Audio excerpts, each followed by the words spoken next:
Hi friends, कैसे हैं आप सब। एक बार फिर से आपको स्वागत है आपके अपने यूट्यूब चैनल हक आपका। तो फ्रेंड्स, जैसे कि आप सब जानते हैं, हम अपना सिलेबस कंप्लीट कर चुके हैं और हम अपने प्रैक्टिस सेट कर रहे हैं। अगर आप फर्स्ट टाइम चैनल पर आए हैं तो चैनल सब्सक्राइब जरूर करना। आई होप आपने चैनल सब्सक्राइब कर लिया होगा। तो शुरू करते हैं अपनी आज की क्लास। और आज की क्लास में हमारा जो सैंपल पेपर है उसका फर्स्ट क्वेश्चन है हमारा, सूची एक को सूची दो से सुमेलित कीजिए और नीचे दिए गए कोड की सहायता से सही उत्तर चुनिए। तो सूची एक और सूची दो को आपको सुमेलित करना है और नीचे दिए गए कोड की सहायता से सही उत्तर चुनना है। तो ऋग्वेद में आपकी किस चीज का वर्णन किया गया है, क्या आपके ऋग्वेद में आता है?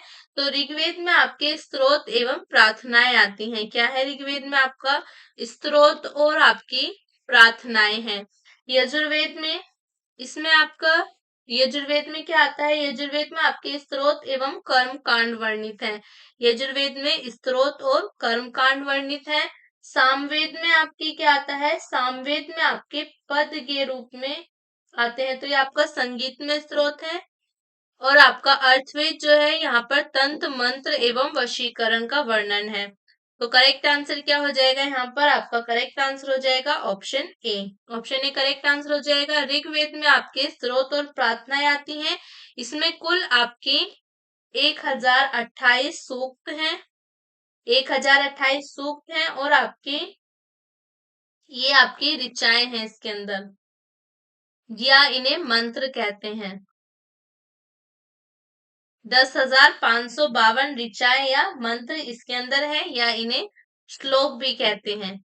श्लोक इसके आपके 1028 सूक्त हैं, एक आपकी 10,552 ऋचाएं, मंत्र या श्लोक भी इनको कहते हैं। यजुर्वेद में आपके स्रोत और कर्मकांड वर्णित है। सामवेद के पद गे रूप में यानी कि संगीत में स्रोत हैं, जिनको उद्गाता या पुरोहित गाता था।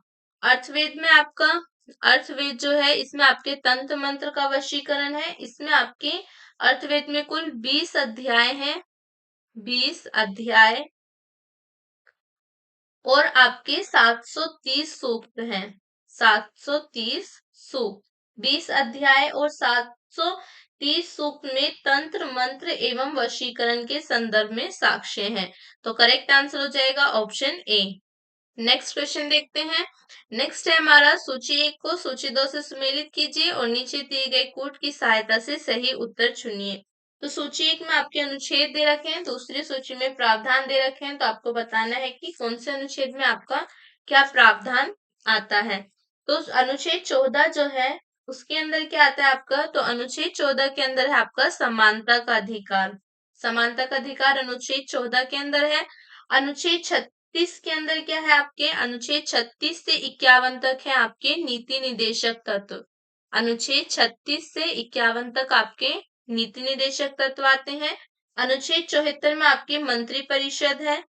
और अनुच्छेद 368 में आपके संविधान संशोधन की प्रक्रिया संबंधित है। ओके, अनुच्छेद 14 में क्या है आपका?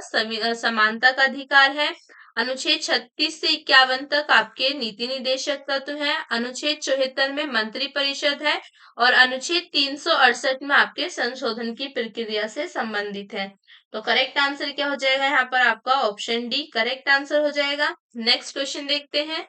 तो नेक्स्ट क्वेश्चन है हमारा, हरमुज जल संधि पाई जाती है। हरमुज जो जल संधि है वो आपके कहाँ पर पाई जाती है? काला सागर तथा मृत सागर के बीच, फारस की खाड़ी तथा ओमान की खाड़ी के बीच, अरब सागर एवं लाल सागर के बीच, लाल सागर एवं भूमध्य सागर के बीच। तो हरमुज जल संधि पाई जाती है आपके फारस की खाड़ी तथा ओमान की खाड़ी के बीच।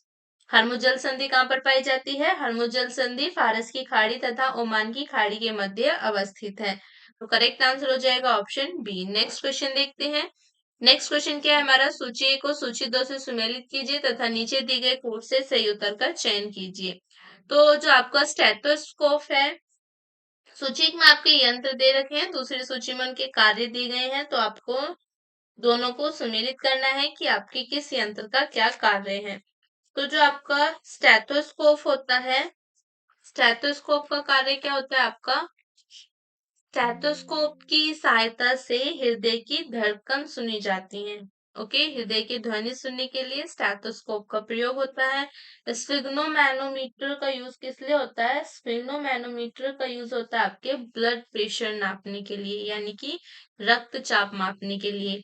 आपका जो कैरेटोमीटर है, कैरेटोमीटर, ये किस चीज के लिए यूज होता है आपका? तो इससे सोने की शुद्धता का पता लगाया जाता है। और लक्स मीटर आपके प्रकाश की तीव्रता मापने के लिए यूज होता है। तो करेक्ट आंसर हो जाएगा ऑप्शन सी, स्टेथोस्कोप आपका हृदय की ध्वनि सुनने के लिए, स्फिग्नोमैनोमीटर आपका रक्तचाप मापने के लिए, सोने की शुद्धता के लिए कैरेटोमीटर, और लक्स मीटर आपके प्रकाश की तीव्रता मापने के लिए। तो करेक्ट आंसर हो जाएगा ऑप्शन सी। नेक्स्ट क्वेश्चन देखते हैं। नेक्स्ट भी हमारा मैचिंग का है। सूची को सूची 2 से सुमेलित कीजिए तथा सूचियों के नीचे दिए गए फूट के माध्यम से सही उत्तर का चयन कीजिए। तो सूची एक में आपकी क्रांति दी गई है, दूसरी सूची में बताना है कि ये क्रांति आपकी किससे संबंधित है। तो गोल्डन क्रांति किससे संबंधित है आपके? ये बागवानी और शहद उत्पादन से संबंधित है। बागवानी और शहद के उत्पादन से संबंधित है। ग्रे क्रांति आपके उर्वरक उत्पादन से संबंधित है। पीली क्रांति आपके संबंधित है तिलहन उत्पादन से। और काली यानी कि ब्लैक क्रांति आपके पेट्रोलियम के उत्पादन से संबंधित है। गोल्डन क्रांति किससे संबंधित है आपके? बागवानी और शहद से। ग्रे क्रांति किससे संबंधित है? उर्वरक से। और आपकी पीली क्रांति तिलहन के उत्पादन से। और ब्लैक क्रांति आपके पेट्रोलियम के उत्पादन से। तो करेक्ट आंसर हो जाएगा ऑप्शन सी। नेक्स्ट क्वेश्चन देखते हैं। नेक्स्ट क्वेश्चन क्या है हमारा? कोणार्क का सूर्य मंदिर किसने बनवाया था? जो कोणार्क का सूर्य मंदिर है उसको किसने बनवाया था? नरसिंह देव वर्मन ने, राजेंद्र चोल ने, अशोक ने, या कृष्ण देव राय ने? तो कोणार्क का सूर्य मंदिर बनवाया था आपके नरसिंह देव वर्मन ने। किसने बनवाया था? नरसिंह देव वर्मन ने। पुरी स्थित कोणार्क का विशाल सूर्य मंदिर नरसिंह देव वर्मन प्रथम ने बनवाया था। कहाँ पर स्थित है ये आपके? पुरी में स्थित है। और ये नरसिंह देव वर्मन प्रथम ने बनवाया था। यह मंदिर आपके 13वीं शताब्दी का है। 13वीं शताब्दी का है। 13वीं शताब्दी का है। ओके, तथा अपनी विशिष्ट शैली के लिए प्रसिद्ध है। सूर्य के मंदिर को काला पैगोडा भी कहा जाता है। क्या कहते हैं इसको? सूर्य के मंदिर को काला पैगोडा। काला पैगोडा यानी कि आपके ब्लैक पैगोडा भी कहा जाता है। Black pagoda. ओके, तो करेक्ट आंसर हो जाएगा ऑप्शन ए, कोणार्क का सूर्य मंदिर नरसिंहदेव वर्मन प्रथम ने बनवाया था। नेक्स्ट क्वेश्चन देखते हैं। नेक्स्ट क्वेश्चन क्या है हमारा? भारत के महान्यायवादी के संदर्भ में निम्नलिखित में से कौन सा कथन आपका सही है? तो भारत के महान्यायवादी के संबंध में आपको बताना है कि कौन सा कथन आपका सही है। महान्यायवादी के पद पर ऐसे व्यक्ति की नियुक्ति होगी जो कि उच्चतम न्यायालय का न्यायाधीश नियुक्त होने के लिए अहिर्त हो, या आपका महान्यायवादी को उनके पद से उसी प्रक्रिया से हटाया जा सकता है जैसे कि उच्चतम न्यायालय के न्यायाधीश को। नीचे दिए गए कोट से सही उत्तर चुनिए। तो कौन सा कथन आपके भारत के महान्यायवादी के संदर्भ में सही है? तो आपका पहला कथन सही है, यानी कि महान्यायवादी के पद पर ऐसे व्यक्ति की नियुक्ति होगी जो कि उच्चतम न्यायालय का न्यायाधीश नियुक्त होने के लिए आहित हो। महान्यायवादी को आपके महान्यायवादी के पद पर नियुक्त होने के लिए वही आपकी जो आपकी चीजें होती हैं उच्चतम न्यायालय का न्यायाधीश बनने के लिए, वही आपकी सब चीजें महान्यायवादी बनने के लिए चाहिए होती है। तो करेक्ट आंसर हो जाएगा ऑप्शन डी। संविधान के अनुच्छेद 76 के खंड ए के अनुसार राष्ट्रपति उच्चतम न्यायालय का न्यायाधीश नियुक्त होने के लिए अहित किसी व्यक्ति को भारत का महान्यायवादी नियुक्त करेगा। और इसकी नियुक्ति आपके कौन से महान्यायवादी की नियुक्ति आपके अनुच्छेद 76 के खंड 1 में आता है। ठीक है, एक खंड 1 में क्या है? उसमें उल्लेख है कि भारत का जो राष्ट्रपति है वो उच्चतम न्यायालय का न्यायाधीश नियुक्त होने के लिए अहित किसी व्यक्ति को भारत का महान्यायवादी नियुक्त करेगा। तो इसलिए आपका कथन एक सही है। संविधान क्षेत्र के खंड 4 के तहत महान्यायवादी राष्ट्रपति के प्रसाद पर्यंत पद धारण करता है। तो राष्ट्रपति को ही उसे पदच्युत करने का अधिकार है। वो आपके उच्चतम न्यायालय के न्यायाधीश की तरह नहीं हटाया जा सकता। वो आप उसे आपका राष्ट्रपति ही पद से हटा सकता है। और ये आपके कौन से अनुच्छेद 76 के खंड 4 में है। तो करेक्ट आंसर क्या हो जाएगा? Option D. नेक्स्ट क्वेश्चन देखते हैं। तो नेक्स्ट क्वेश्चन है हमारा, सूची 1 और सूची 2 से सुमेलित कीजिए तथा सूची के नीचे दिए गए कोड से सही उत्तर का चयन कीजिए। तो सूची 1 में आपके राज्य दिए गए हैं, दूसरी सूची में राष्ट्रीय उद्यान दिए गए हैं। तो आपको बताना है कि कौन से राज्य में आपका कौन सा उद्यान है। तो असम में आपका कौन सा राष्ट्रीय उद्यान है? असम में आपका कौन सा राष्ट्रीय उद्यान है? काजीरंगा। असम में है आपके काजीरंगा। गुजरात में है आपका गिर। मध्य प्रदेश में कान्हा। उत्तराखंड में कारबेट। असम में आपका काजीरंगा, गुजरात में गिर, मध्य प्रदेश में कान्हा, कारबेट आपके कारबेट कहाँ पर है आपका? उत्तराखंड में। तो करेक्ट आंसर क्या हो जाएगा? ऑप्शन डी आपका करेक्ट आंसर हो जाएगा। नेक्स्ट क्वेश्चन देखते हैं। नेक्स्ट क्वेश्चन क्या है हमारा, कार्बनिक खाद्य हमारे लिए बेहतर माने जाते हैं। जो कार्बनिक खाद्य होती हैं वो हमारे लिए बेहतर माने जाते हैं। क्यों? क्यों माने जाते हैं बेहतर? क्योंकि रुचिकर स्वाद हेतु रसायनों पर निर्भर होते हैं। ये आपके जो रुचिकर स्वाद हेतु रसायनों पर निर्भर होते हैं, खरीदने में महंगे होते हैं, पर्यावरणीय प्रदूषकों से मुक्त रखे जाने हेतु ग्लास हाउस में उगाए जाते हैं। ये आपके बिना कृत्रिम खाद्यों एवं कीटनाशकों के उत्पाद के उपयोग किए उगाए जाते हैं। तो क्यों आपके कार्बनिक खाद्य हमारे लिए खाद्य जो पदार्थ होते हैं वो हमारे लिए बेहतर माने जाते हैं? क्योंकि आपके बिना कृत्रिम खादों एवं कीटनाशकों के उपयोग किए उगाए जाते हैं। कार्बनिक खाद्य हमारे लिए बेहतर माने जाते हैं क्योंकि वे कृत्रिम खादों एवं कीटनाशकों के उपयोग के बिना उगाए जाते हैं। तो करेक्ट आंसर हो जाएगा ऑप्शन डी। नेक्स्ट क्वेश्चन देखते हैं। नेक्स्ट क्वेश्चन क्या है हमारा, हैंडबुक ऑफ एग्रीकल्चर प्रकाशित होती है। हैंडबुक ऑफ एग्रीकल्चर जो है वो आपके किसके द्वारा प्रकाशित की जाती है? भारतीय कृषि अनुसंधान संस्थान से, भारतीय कृषि अनुसंधान परिषद से, उत्तर प्रदेश कृषि अनुसंधान परिषद से, भारतीय विज्ञान एवं औद्योगिक अनुसंधान परिषद से। तो हैंडबुक ऑफ एग्रीकल्चर को आपके प्रकाशित करता है भारतीय कृषि अनुसंधान परिषद। हैंडबुक ऑफ एग्रीकल्चर भारतीय कृषि अनुसंधान परिषद से प्रकाशित होती है। करेक्ट आंसर हो जाएगा ऑप्शन बी। नेक्स्ट क्वेश्चन देखते हैं। नेक्स्ट क्वेश्चन क्या है, निम्न को कालानुक्रम में लगाइए तथा नीचे दिए गए कोड से सही उत्तर का चयन कीजिए। तो कुछ घटनाएं दे रखी हैं आपको, इन्हें इनके काल क्रम में लगाना है और नीचे दिए गए कोड से सही उत्तर का चयन कीजिए। तो आपका दांडी मार्च है, जलियांवाला बाग नरसंहार है, भारत छोड़ो आंदोलन है और आपका स्वदेशी आंदोलन है। तो पहले क्या हुआ था आपका, पहले स्वदेशी आंदोलन आता है, फिर उसके बाद आपका स्वदेशी आंदोलन हुआ था आपका, फिर उसके बाद जलियांवाला बाग नरसंहार हुआ था, फिर उसके बाद आपका दांडी मार्च और फिर उसके बाद आपका भारत छोड़ो आंदोलन हुआ था। तो स्वदेशी आंदोलन हुआ था आपका 1905 में, जलियांवाला बाग नरसंहार हुआ था आपका 1919 में, उसके बाद आपका दांडी मार्च 1930 में और भारत छोड़ो आंदोलन 1942 में।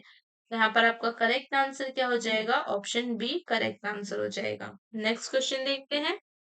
नेक्स्ट क्वेश्चन क्या है हमारा, राज्यसभा से संबंधित निम्नलिखित कथनों में से कौन सा एक सही है? तो राज्यसभा के संबंध में कौन सा कथन आपका सही है?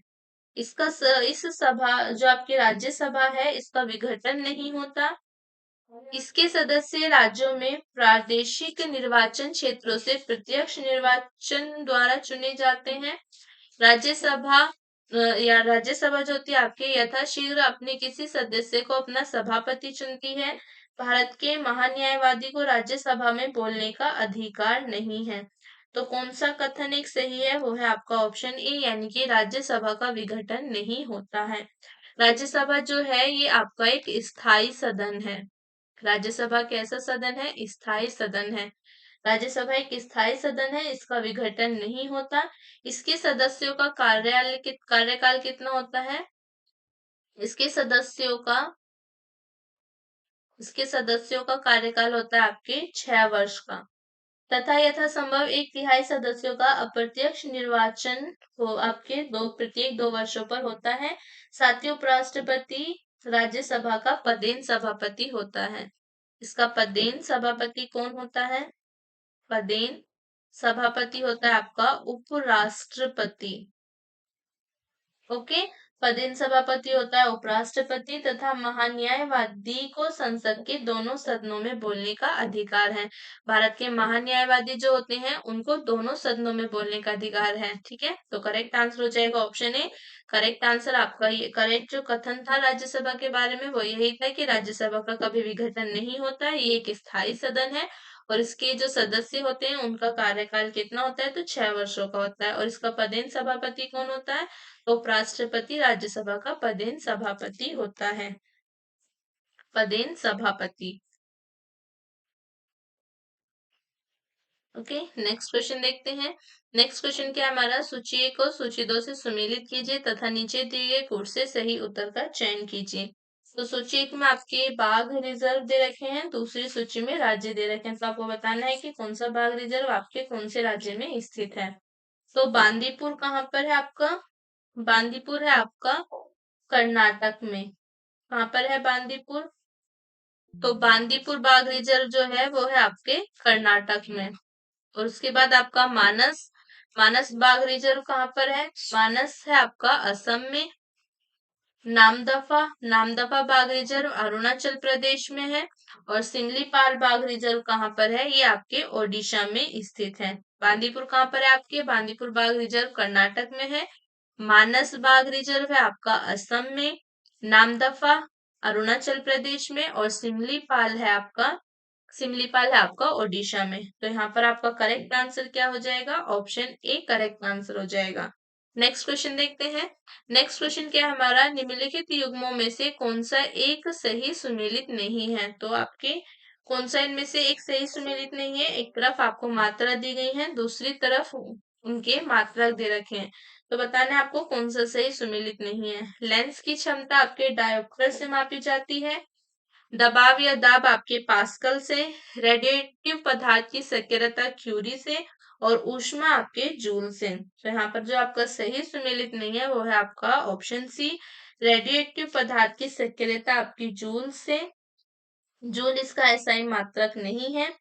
किसी रेडिएटिव पदार्थ की सक्रियता से तात्पर्य प्रति इकाई समय में अपक्षय यानी कि डिके होने वाले नाभिकों की संख्या से है। तो इसके एसआई प्रणाली में इसकी यूनिट आपकी बैकोरेल है। क्यूरी इसका पुराना एवं एसआई गैर एसआई मात्रक है। तो क्यूरी नहीं है इसका एसआई मात्रक। इसका एसआई मात्रक है आपका बीक्यू यानी कि आपका बैकोरेल। तो करेक्ट आंसर क्या हो जाएगा? Option C. नेक्स्ट क्वेश्चन देखते हैं। नेक्स्ट क्वेश्चन क्या है हमारा? कथन मानव विकास सूचकांक की दृष्टि से केरल का प्रथम स्थान है। ओके, कारण है इसकी बेरोजगारी दर देश में उच्चतम है। ऑप्शन है आपका ए तथा आर दोनों सही है, आर ए की सही व्याख्या है। और आपका ऑप्शन बी है ए तथा आर दोनों सही है, आर ए की सही व्याख्या नहीं है। ए सही है परंतु आर गलत है, ए गलत है परंतु आर सही है। तो यहाँ पर हमारा करेक्ट आंसर हो जाएगा ऑप्शन बी। यानी कि आपका कथन भी सही है, मानव विकास सूचकांक की दृष्टि से केरल का प्रथम स्थान है। और आपका कारण भी सही है, इसकी बेरोजगारी दर देश में उच्चतम है। लेकिन आपका यहाँ पर जो कारण है वो सही व्याख्या नहीं करता कथन की। देश में मानव विकास सूचकांक की दृष्टि से केरल का प्रथम स्थान है। सन 2011 की जनगणना अनुसार केरल में बेरोजगारी दर देश में उच्चतम है। तो आपके कथन और कारण दोनों सही है, लेकिन कारण जो है वो आपके कथन की व्याख्या नहीं करता। तो सही आंसर हो जाएगा आपका ऑप्शन बी। नेक्स्ट क्वेश्चन देखते हैं। नेक्स्ट क्वेश्चन क्या है हमारा? गांधी के दांडी मार्च के संदर्भ में निम्नलिखित में से कौन सा कथन आपका असत्य है? दांडी मार्च के संबंध में आपका कौन सा कथन असत्य है? यह साबरमती आश्रम से दांडी ग्राम तक का मार्च था। नमक कर का विरोध करना इसका विशेष प्रयोजन था। समुद्र के किनारे पहुंचकर गांधी ने नमक बनाया था।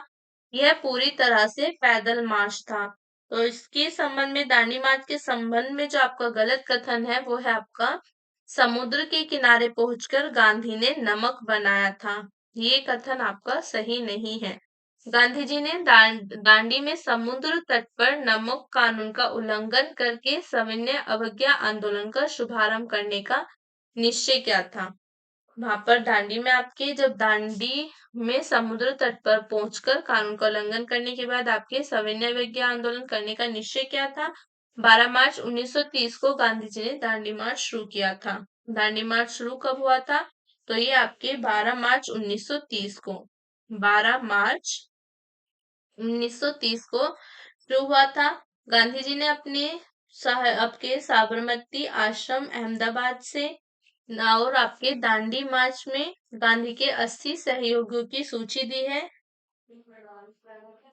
और ये आपके 24 दिन की लंबी यात्रा थी। उसके बाद 5 अप्रैल 1930 को वो दांडी पहुंचे थे। 12 मार्च को शुरू हुई थी, 5 अप्रैल को वो 5 अप्रैल 1930 को दांडी पहुंचे थे।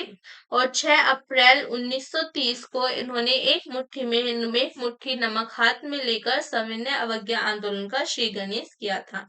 तो यहाँ पर आपका करेक्ट जो नहीं है वो है आपका ऑप्शन सी, समुद्र के किनारे पहुंचकर उन्होंने नमक नहीं बनाया था। वहां पर उन्होंने 5 अप्रैल 1930 को दांडी पहुंचकर मुट्ठी में नमक लेकर सविनय अवज्ञा आंदोलन की शुरुआत की थी। तो करेक्ट आंसर हो जाएगा ऑप्शन सी। नेक्स्ट क्वेश्चन देखते हैं। नेक्स्ट क्वेश्चन क्या है हमारा? निम्नलिखित में से कौन सी भारतीय निम्नलिखित में से कौन सी भारतीय संसद की समितियां हैं? तो कौन सी भारतीय संसद की समितियां हैं इनमें से? सार्वजनिक लेखा समिति, प्राक्कलन समिति, सार्वजनिक उपक्रम समिति। नीचे दिए गए कोड से सही उत्तर का चयन कीजिए। तो कौन कौन है आपकी भारतीय संसद की वित्तीय समितियां? तो तीनों ही समितियां संसद की वित्तीय समितियां हैं। प्राक्कलन समिति जो है, प्राक्कलन समिति, इसमें आपके 30 सदस्य होते हैं। प्राक्कलन समिति में 30 सदस्य होते हैं। आपके 30 सदस्य होते हैं जो 1 वर्ष के लिए कार्य करते हैं। 1 वर्ष के लिए कार्य करते हैं। ओके, 1 वर्ष के लिए कार्य करते हैं। उसके बाद आपकी सार्वजनिक लेखा समिति है, लोक यानी कि सार्वजनिक लेखा समिति। इसमें कितने सदस्य होते हैं? 22 सदस्य होते हैं, जो आपके 15 लोकसभा से होते हैं, 15 लोकसभा से होते हैं और 7 राज्यसभा से होते हैं। और इनका कार्यकाल कितने वर्ष का होता है? आपके 2 वर्ष के लिए ये कार्य करते हैं। ठीक है। नेक्स्ट है आपका सार्वजनिक उपक्रम समिति। सार्वजनिक उपक्रम समिति, इसमें भी आपके 22 सदस्य होते हैं।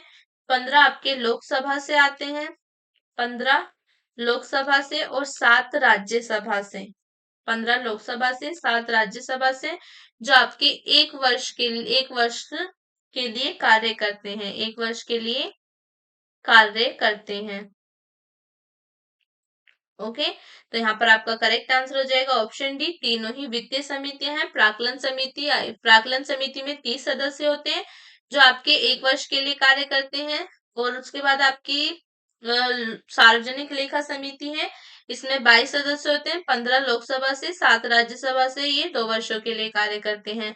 सार्वजनिक उपक्रम समिति में 22 सदस्य होते हैं, 15 लोकसभा से, 7 राज्यसभा से, ये आपके 1 वर्ष के लिए कार्य करते हैं। तो करेक्ट आंसर हो गया ऑप्शन डी। नेक्स्ट क्वेश्चन देखते हैं। नेक्स्ट क्वेश्चन क्या है हमारा? सूची 1 को सूची 2 से सुमेलित कीजिए तथा नीचे दिए गए कोड से सही उत्तर का चयन कीजिए।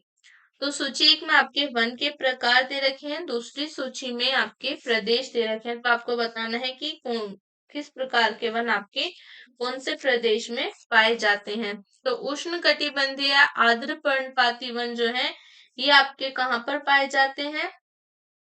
तो ये पाए जाते हैं आपके तराई में। ओके।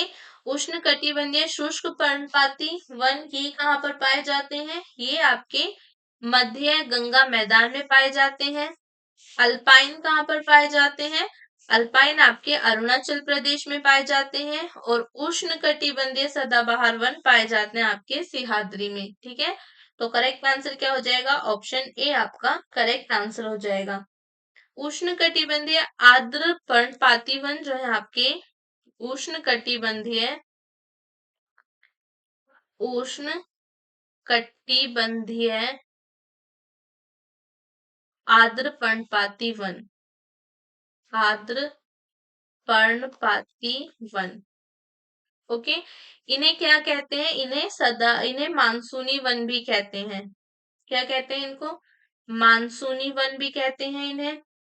जो आपके 100 से 200 सेंटीमीटर वर्षा वाले क्षेत्रों में उगाए जाते हैं। 100 से आपके 200 सेंटीमीटर वर्षा वाले क्षेत्रों में उगाए जाते हैं। ओके, ये आपके 100 से 200 सेंटीमीटर वाले वर्षा वाले क्षेत्रों में उगाए जाते हैं। मानसूनी वन इन्हें कहते हैं। इनके पाए जाने वाले मुख्य क्षेत्र कौन कौन से हैं, कहाँ पर ये पाए जाते हैं? तो ये आपके पश्चिमी घाट के पश्चिमी घाट के पूर्वी ढाल, प्रायद्वीपीय भारत का उत्तर पूर्वी भाग, उत्तर पूर्वी भाग और आपके तराई क्षेत्र, भाबर एवं तराई क्षेत्र, भाबर एवं तराई क्षेत्र, यहाँ पर ये आपके पाए जाते हैं। ओके, मानसूनी वन इन्हें कहते हैं। 100 से 200 सेंटीमीटर वर्षा वाले क्षेत्रों में उगाए जाते हैं और पश्चिमी घाट के पूर्वी ढाल, प्रायद्वीपीय भारत का उत्तर पूर्वी भाग, भाबर और तराई क्षेत्र मुख्यतः यहाँ पर पाए जाते हैं। नेक्स्ट है आपका उष्ण कटिबंधीय शुष्क पर्णपाती वन। उष्ण कटिबंधीय उष्ण कटिबंधीय उष्ण कटिबंधीय शुष्क पर्णपाती वन, शुष्क पर्णपाती वन। ओके, तो ये आपके कहाँ पर पाए जाते हैं? ये आपके 70 से 100 सेंटीमीटर वर्षा वाले क्षेत्रों में, वर्षा वाले क्षेत्रों में पाए जाते हैं। ओके, 70 से 100 सेंटीमीटर वर्षा वाले क्षेत्रों में ये वन आपके और कहाँ पर? मध्य गंगा मैदान से लेकर दक्षिणी भाग तक विस्तृत है। ये आपके मध्य गंगा मध्य गंगा मैदान से लेकर मध्य गंगा मैदान से लेकर और आपके दक्षिण भारत तक विस्तृत है। दक्षिण भारत तक विस्तृत है। ओके, नेक्स्ट है अल्पाइन वन।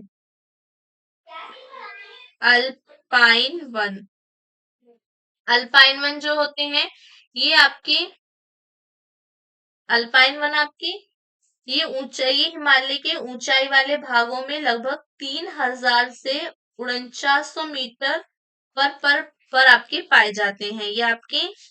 ये हिमालय के ऊंचाई वाले भागों में पाए जाते हैं। मतलब आपके 3000 से 4900 मीटर शुष्क अल्पाइन शुष्क अल्पाइन शुष्क अल्पाइन पर पाए जाते हैं। ओके, और मेनली आपके भारत में अरुणाचल प्रदेश में इन वनों का विस्तार मिलता है। कहाँ पर पाए जाते हैं? अरुणाचल प्रदेश में, भारत में अरुणाचल प्रदेश में इनका विस्तार मिलता है। नेक्स्ट इसके बाद है आपके उष्ण कटिबंधीय सदाबहार वन। उष्ण कटिबंधीय उष्ण कटिबंधीय सदाबहार वन, उष्ण कटिबंधीय सदाबहार वन। ये आपके इन वनों का विस्तार पश्चिमी घाट कहाँ कहाँ पर ये मिलते हैं? पश्चिमी घाट, उत्तर पूर्व भारत, उत्तर पूर्व भारत और अंडमान एवं निकोबार द्वीप समूह और अंडमान निकोबार द्वीप समूह, निकोबार द्वीप समूह। ओके, और ये आपके 200 सेंटीमीटर से अधिक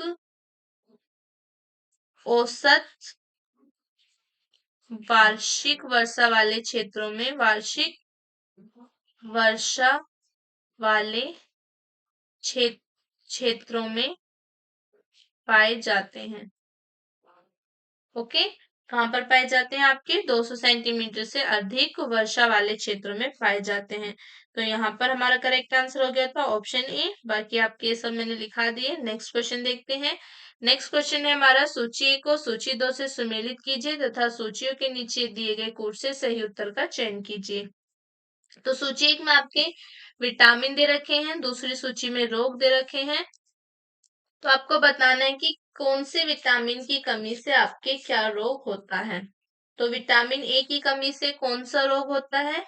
विटामिन ए की कमी से होता है आपका रिकेट्स। सॉरी, आपके विटामिन ए की कमी से होता है आपका अंधापन। ओके, विटामिन ए की कमी से विटामिन ए की कमी से होने वाला रोग आपके आंख का रोग है, निशानदता या रतौंधी। विटामिन बी की कमी से कौन सा रोग होता है आपका? विटामिन बी की कमी से होता है आपका बेरी। विटामिन सी की कमी से कौन सा रोग होता है आपका? स्कर्वी। और विटामिन डी की कमी से होता है रिकेट्स। ठीक है, तो करेक्ट आंसर हो जाएगा ऑप्शन बी। नेक्स्ट क्वेश्चन देखते हैं। नेक्स्ट क्वेश्चन क्या है हमारा? इनसाइडर ट्रेडिंग संबंधित है। इनसाइडर ट्रेडिंग किससे संबंधित है? शेयर बाजार से, घुड़दौड़ से, परारोपण से या आपके अंतरराष्ट्रीय व्यापार से। तो इनसाइडर ट्रेडिंग किससे संबंधित है? इनसाइडर ट्रेडिंग संबंधित है आपके शेयर बाजार से। इनसाइडर ट्रेडिंग यानी कि आंतरिक व्यापार शेयर बाजार से संबंधित है। इसके अंतर्गत कंपनी के कर्मचारी या कोई संबंधित व्यक्ति कंपनी की आंतरिक सूचनाओं का उपयोग कर शेयर ट्रेडिंग में अनुचित लाभ प्राप्त करते हैं। यह अवैध कार्य माना जाता है। तो करेक्ट आंसर हो जाएगा ऑप्शन ए। नेक्स्ट क्वेश्चन देखते हैं। नेक्स्ट क्वेश्चन क्या है हमारा? निम्नलिखित में से कौन चोरा चोरी कांड की वास्तविक तिथि है? तो कौन सी वास्तविक तिथि है आपके चोरी चोरा कांड की? 5 फरवरी 1922, 4 फरवरी 1922, 2 फरवरी 1922, 6 फरवरी 1922। तो ये है आपके 4 फरवरी 1922। शहीद स्मारक चौरी चौरा के अनुसार चौरी चौरा कांड की वास्तविक तिथि 4 फरवरी 1922 है। और इसमें आपके इस तिथि को तत्कालीन संयुक्त प्रांत के गोरखपुर जिले में चौरी चौरा नामक स्थान पर किसानों के एक जुलूस पर गोली चलाए जाने के कारण क्रुद्ध भीड़ ने थाने में आग लगा दी थी, जिससे आपके 23 सिपाहियों की मृत्यु हो गई। इस यही घटना आपके इतिहास में चौरी चौरा कांड से प्रसिद्ध है। तो करेक्ट आंसर हो जाएगा ऑप्शन बी। इसकी वास्तविक तिथि आपके 4 फरवरी 1922 है। नेक्स्ट क्वेश्चन देखते हैं। नेक्स्ट क्वेश्चन क्या है हमारा? न्यायिक पुनरावलोकन प्रचलित है। न्यायिक पुनरावलोकन कहाँ पर प्रचलित है आपके? केवल भारत में, केवल यूके में, केवल यूएसए में, भारत और यूएसए दोनों में। तो ये आपके भारत और यूएसए दोनों में है। भारत संविधान के अनुच्छेद 13 में, भारत के संविधान अनुच्छेद 13 में आपके न्यायिक पुनरावलोकन का प्रावधान किया गया है, जो आपके संयुक्त राज्य अमेरिका के संविधान से प्रेरित है। और ये न्यायिक पुनरावलोकन लिया कहाँ से गया था? तो ये आपके संयुक्त यूएसए से, यानी कि सॉरी, आपके कहाँ से लिया गया था? यूनाइटेड किंगडम से लिया गया था। कहाँ से लिया गया था न्यायिक पुनरावलोकन? ये आपके यूनाइटेड किंगडम यूनाइटेड किंगडम से प्रेरित है। इसमें आपके यूके में संसद सर्वोच्च है और उसके द्वारा बनाए गए कानूनों को न्यायालय में चुनौती नहीं दी जा सकती। तो करेक्ट आंसर हो जाएगा ऑप्शन डी। ये भारत और यूएसए दोनों में प्रचलित है। और जो आपके संयुक्त राज्य अमेरिका के संविधान से प्रेरित है, सॉरी सॉरी गलत हो गया, ये आपके संयुक्त राज्य अमेरिका से ही प्रेरित है। किससे प्रेरित है? आपके संयुक्त राज्य अमेरिका से। संयुक्त राज्य, थोड़ी सी कंफ्यूजन हो गई, संयुक्त राज्य अमेरिका से ये प्रेरित है। और है कहाँ पर नहीं, ये आपके यूके में नहीं है, क्योंकि यूके में आपके यूनाइटेड किंगडम जो है वहां पर आपका संसद सर्वोच्च है और उसके द्वारा बनाए गए कानूनों को जो आपका न्यायालय है वहां पर चुनौती नहीं दी जा सकती। बाकी भारत और यूएसए दोनों में प्रचलित है। भारत के अनुच्छेद 13 में इसका वर्णन किया गया है और ये न्यायिक पुनरावलोकन लिया कहाँ से गया है? तो आपके संयुक्त राज्य अमेरिका से लिया गया है। करेक्ट आंसर हो जाएगा ऑप्शन डी। नेक्स्ट क्वेश्चन देखते हैं। नेक्स्ट क्वेश्चन क्या है हमारा? नेक्स्ट क्वेश्चन है हमारा, निम्नलिखित में से किसे पर्वतों का सागर कहा जाता है? तो किसे पर्वतों का सागर कहते हैं? जापान को, ब्रिटिश कोलंबिया को, या आपके दक्षिण अमेरिका का पश्चिमी तट, या आपके दक्षिण पूर्व एशिया को? तो पर्वतों का सागर कहा जाता है ब्रिटिश कोलंबिया को। ब्रिटिश कोलंबिया को पर्वतों का सागर कहते हैं। ब्रिटिश कोलंबिया का यह नाम मोलिनक्यूस सेंट जॉन की पुस्तक द सी ऑफ माउंटेन्स में आपके the sea of mountains and count of Lord Dufferin to three British Columbia in 1876 में दिया गया है।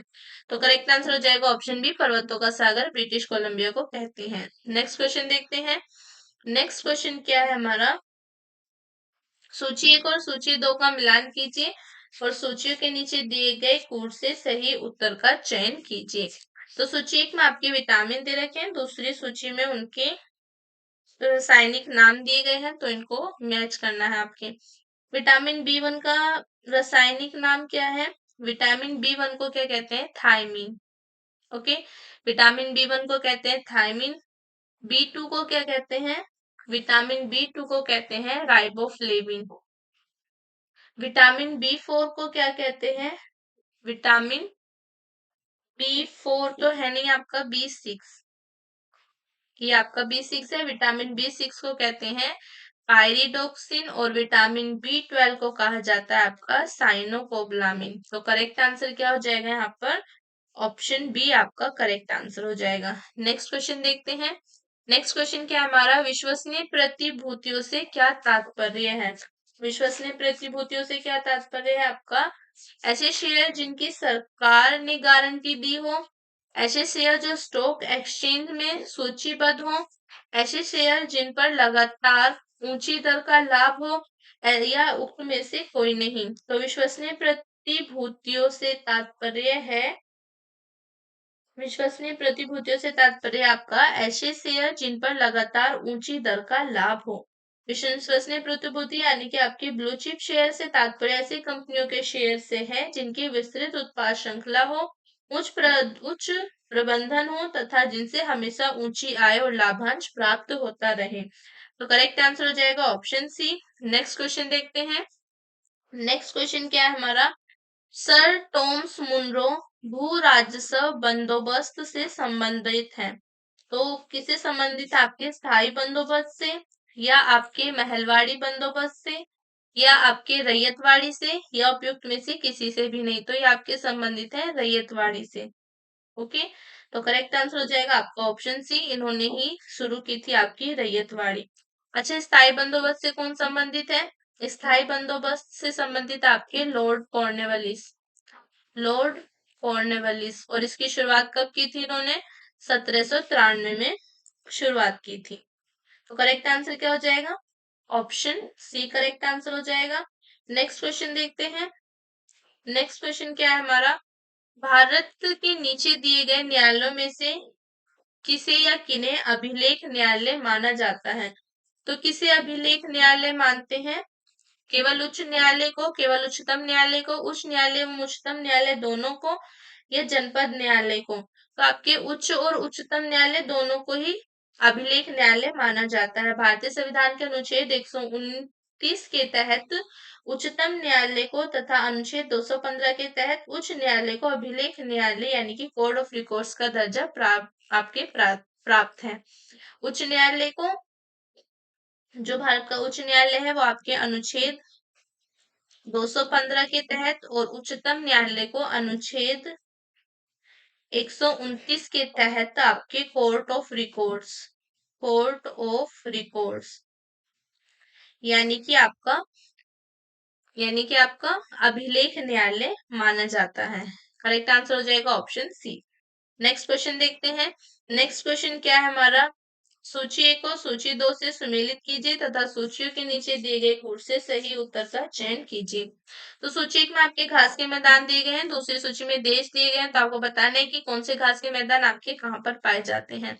पंपास घास के मैदान कहाँ पर पाए जाते हैं, आपके अर्जेंटीना में, पुस्टेज हंगरी में, वेल्ड दक्षिण अफ्रीका में, डाउन्स ऑस्ट्रेलिया में। पंपास कहाँ पर पाए जाते हैं, अर्जेंटीना, पुस्टेज हंगरी, वेल्ड वेल्ड पाए जाते हैं दक्षिण अफ्रीका में, डाउन्स ऑस्ट्रेलिया में। तो करेक्ट आंसर हो जाएगा ऑप्शन ए। नेक्स्ट क्वेश्चन देखते हैं। नेक्स्ट क्वेश्चन क्या है हमारा, निम्नलिखित में से कौन सा कथन सत्य है। इसमें से आपको बताना है कि कौन सा कथन सत्य है। प्रकाश का वेग सबसे अधिक होता है, ध्वनि का वेग सबसे अधिक होता है, आकाशीय पिंडों का वेग सबसे अधिक होता है, रॉकेट का वेग सबसे अधिक होता है। तो करेक्ट क्या है इनमें, आपका करेक्ट है प्रकाश का वेग सबसे अधिक होता है। ऑप्शन ए आपका करेक्ट आंसर हो जाएगा, प्रकाश का वेग आपका सबसे अधिक होता है। नेक्स्ट क्वेश्चन देखते हैं। नेक्स्ट क्वेश्चन क्या है हमारा, निम्नलिखित घटनाओं पर विचार कीजिए और उन्हें काल क्रम अनुसार लगाइए। तो आपके नाबार्ड की स्थापना है, स्वयं सहायता समूह का बैंक लिंकेज कार्यक्रम है, किसान क्रेडिट योजना है, क्षेत्रीय ग्रामीण बैंक की स्थापना है। तो पहले आपके नाबार्ड की स्थापना हुई थी, पहले आपके क्षेत्रीय ग्रामीण बैंक की स्थापना, फिर उसके बाद आपका नाबार्ड की स्थापना, फिर उसके बाद आपका स्वयं सहायता समूह बैंक लिंकेज कार्यक्रम और फिर उसके बाद आपका किसान क्रेडिट कार्ड योजना। नाबार्ड की स्थापना कब हुई थी आपके, नाबार्ड की स्थापना हुई थी 1982 यानी कि 1982 में, और स्वयं सहायता समूह बैंक का बैंक लिंकेज कार्यक्रम आपके 1992 टू 93 यानी कि 1992 से 93 में ये शुरू हुआ था।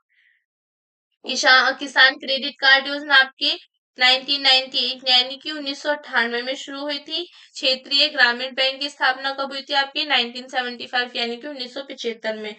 तो करेक्ट आंसर हो जाएगा ऑप्शन ए। करेक्ट आंसर क्या हो जाएगा, ऑप्शन ए करेक्ट आंसर हो जाएगा।